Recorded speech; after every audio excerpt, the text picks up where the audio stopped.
महाविकास आघाडीत शिवसेना ठाकरे गटाला सोबत घेऊ असे सांगताना एमआयएम आम्हाला अस्पृश्य नाही असं राष्ट्रवादी काँग्रेस शरद पवार गटाचे शहर अध्यक्ष महेश गादेकर यांनी म्हटलं। महाविकास आघाडीच्या तयारीबाबतही राष्ट्रवादी काँग्रेस शरद पवार गटाचे शहर अध्यक्ष महेश गादेकर यांनी माहिती दिली। शिवसेना उद्धव ठाकरे गटासोबत चर्चेला सुरुवात झाली आहे। माजी खासदार चंद्रकांत खैरे यांच्याशी चर्चा झाली असून 2-3 दिवसात निर्णय अपेक्षित आहे। आमचा ठाम निर्धार भाजपला मतविभागणीचा फायदा होऊ देणार नाही। सोलापूर महानगरपालिकेत महाविकास आघाडीची सत्ता आणणार असं सांगत आम्हाला एमआयएम देखील अस्पृश्य नाही असं सांगत त्यांना सोबत घेण्याचे संकेत महेश गादेकर यांनी दिले। आमच्या महाविकास आघाडीमध्ये आम्ही असं काँग्रेसचे अध्यक्ष चेतन नरोटे भाऊ असतील, आम्ही आणि कम्युनिस्ट पक्षाचे मेजर असतील किंवा आपले आडम मास्तर, आमची सगळ्यांची बैठक झालेली आहे आणि शिवसेनेशी पण आमची बोलणी चालू आहे।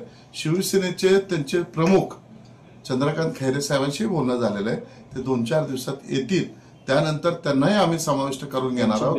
कारण महाविकास आघाडी एकसंधपणे आम्ही निवडणुकीला सामोरे जाऊ, समविचारी सगळे पक्ष एकत्र येऊन आमची मतविभागणीचा फायदा आम्ही भारतीय जनता पक्षाला होऊ देणार नाही। एमआयएमच्या बाबतीत आम्ही आता कुठलाच निर्णय घेतलेला नाही, परंतु आम्ही त्यांना अस्पृश्य मानत नाही एवढं सांगतो। दरम्यान महाविकास आघाडीत वंचित बहुजन आघाडीला देखील सोबत घेऊ अशी माहिती काँग्रेसचे शहर अध्यक्ष चेतन नरोटे यांनी दिली। आता महाविकास आघाडीची बैठक होईल, याच्या पुढे वंचितला देखील आम्ही आमंत्रण देणार आहे आणि तशी बैठक वंचितवर आमची झालेली आहे।